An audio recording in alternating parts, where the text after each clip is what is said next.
Hola, buen día. Hola, Eduardo. Hola, Claudia. ¿Cómo están? Hola, ¿cómo estás? Bien, doctora. Bueno, acá decíamos, nuestro operador Sí. pelado sufre la caída del pelo, él no tiene problema, se lo toma como humor y vamos a hablar de eso, ¿no? De la alopecia y qué tiene que hacer una persona cuando comienza con la caída del pelo, doctora. Mira, lo más importante es que cuando se empieza a caer el pelo, hagan una consulta con un médico especialista. En general, los especialistas en pelo somos los dermatólogos, Ujú. que somos, digamos, los que estamos capacitados como para evaluar la causa de la caída. Porque así como hay distintos tipos de cuero cabelludo, hay distintos tipos de caídas y no todas son iguales y no todas se tratan de la misma manera. Entonces, hay que tener en cuenta que no hay como soluciones universales para la caída del pelo. Por ahí uno cree que comprando un shampoo, tomando alguna Claro. pastilla con aminoácidos se soluciona, pero no, lo importante es ver qué es lo que está pasando. Bien, perfecto. Bueno, usted mencionaba ahí el tema de las causas. ¿Y cuáles pueden Sí. ser algunas de las causas precisamente para que una persona tenga o sufra la caída del pelo? Mira, lo que genera, digamos, lo más frecuente que veo en el consultorio son dos tipos de caída. Una se llama efluvio telógeno, que es una caída que tiene que ver con el ciclo del pelo. O sea, el pelo siempre está ciclando. Crece, entre el reposo, se cae, crece, entre el reposo, se cae. Hay algunas causas que hacen que es como que todos los pelos se pongan de acuerdo y se caigan al mismo tiempo, y eso uno lo ve como una caída así masiva, que Sí. asusta un montón, pero siempre abajo hay un pelo que vuelve a crecer. Hay muchas causas que generan eso, como por ejemplo hipotiroidismo, falta de hierro, falta de vitamina D, algunas medicaciones, infecciones. Por ejemplo, lo vimos mucho posterior a infecciones por COVID, Mm. posto, etcétera. Como que de eso hay muchísimas causas que se tienen que evaluar. Y después la otra caída más frecuente es la de los hombres, que se llama alopecia androgenética, que ya tiene que ver con una parte genética y es una caída que va progresando a largo plazo.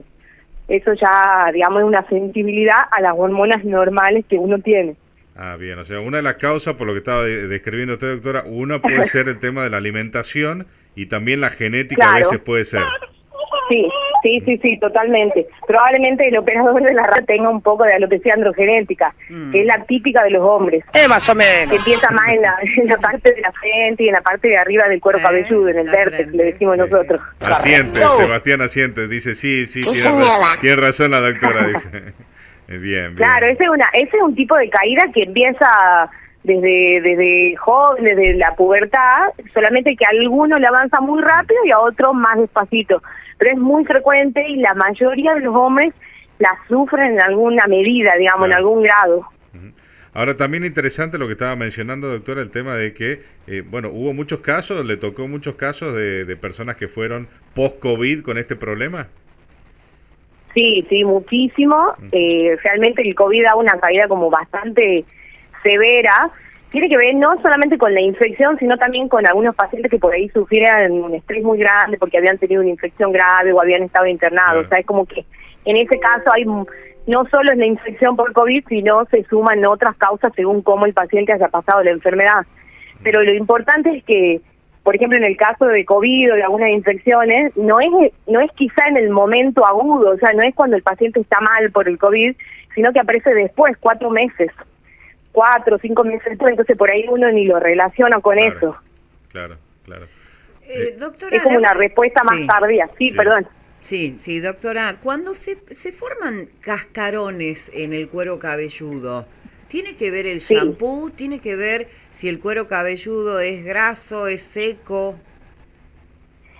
Y eso en general, Mm. hay muchas causas también de cascarones, como por ejemplo, las más frecuentes son la dermatitis seborreica, que es Sí. muy frecuente, y por ejemplo otras enfermedades como la psoriasis pueden dar lesiones muy parecidas y costras en el cuero cabelludo. Entonces eso también es importante que lo vea Hacer un la consulta. dermatólogo. Ujú. Claro, la dermatitis seborreica, que es lo que normalmente se conoce como, vulgarmente se conoce como caspa, Sí. sí tiene, digamos, es más frecuente en el cuero cabelludo graso. Pero puede aparecer, la verdad, en cualquier tipo de cuero cabelludo. Y tiene que ver con los shampoos en el sentido de que hay shampoos que son médicos, que son específicos, que Sí. mejoran un montón y que evitan que el paciente se brote con ese tipo de lesiones. Claro, lo puntual es hacer la consulta. ¿Por qué? Porque me ha tocado conocer a algunas personas que, inclusive hasta por época, es una especie de caspa que sale del cuero cabelludo y empiezan a cambiar, a probar un shampoo, otro shampoo. Entonces, lo puntual es hacer la consulta. ¿Mm? Totalmente, sí.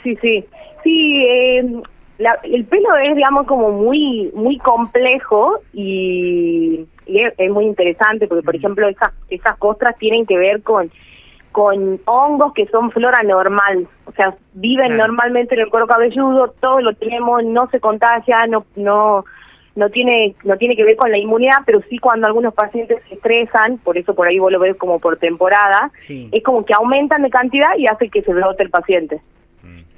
Ahora, doctora, el tema de los tratamientos, ya pasando al tema del tratamiento, cuando llegue un paciente seguramente dice, doctora, ¿qué hago ahora?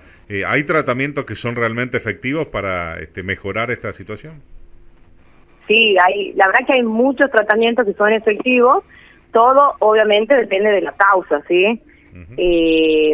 Hay lociones que son médicas que estimulan el crecimiento del pelo y que están comprobados científicamente que sí funcionan. Después se pueden agregar otros tratamientos como plasma rico en plaquetas, mesoterapia. Es importante reponer si falta algo, por ejemplo, si falta hierro, reponer, complementar con hierro, ¿sí?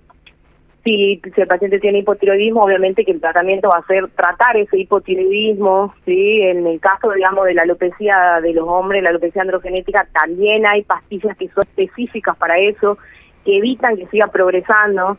Entonces es como que hay un montón de opciones según la causa de la alopecia. Bien. Pero siempre importante ver bien la causa. Ese es el mensaje, digamos, que por ahí le daría a los oyentes. Lo más importante es saber qué es lo que está pasando, porque no hay tratamiento universal, el mismo para todo. Tiene que ser personalizado. Bien. Acá una consulta de un oyente dice, ¿qué piensa, doctora, de los injertos en el cuero cabelludo? Si es una buena opción. Sí, es una muy buena opción, pero no sirve para todos los tipos de caída, ¿sí? Bien. Es muy útil, por ejemplo, en la caída de los hombres, en la alopecia androgenética, pero el paciente tiene que tener un tratamiento complementario. No es que tiene que ir a hacerse el implante capilar y listo. Se me cae el pelo, me pongo pelo y listo. Claro, sí, porque por ahí muchos no consultan justamente porque piensan, bueno, ya cuando se me caiga mucho me hago el implante y ya está. Claro. No es así. Y mucha gente por ahí, de varios pasos. claro, y por ahí mucha gente, doctora, también por ahí no se anima a preguntar por el tema, piensan que los tratamientos son costosos. ¿Esto es así o no es tan costoso? No, para nada, no, para nada. Los tratamientos básicos son bastante accesibles. Obviamente todo depende de la causa, pero lo que uno usa normalmente es bastante accesible, ¿sí? De ahí uno puede sumar otros tratamientos complementarios, como mencionaba el plasma, mesoterapia, pero esos son complementarios, no es el tratamiento de base, digamos. Suman, ayudan, aportan, pero hay otras cosas que el paciente tiene que hacer en su casa y tiene que hacer todos los días que son más importantes y son accesibles, como digo. Bien. Bueno, perfecto, doctora. Hemos tenido la posibilidad de inspeccionar sobre esto que tiene que ver con la caída del pelo, que bueno, es bastante normal, que se da y que bueno, la gente por ahí estaba preguntando o tenía algunas inquietudes. Le agradecemos esta comunicación telefónica y que tenga buen día. Muchísimas gracias por invitarme. Saludos. No, por favor, gracias a usted. Estábamos hablando con la doctora María Luz Bolea Garlati.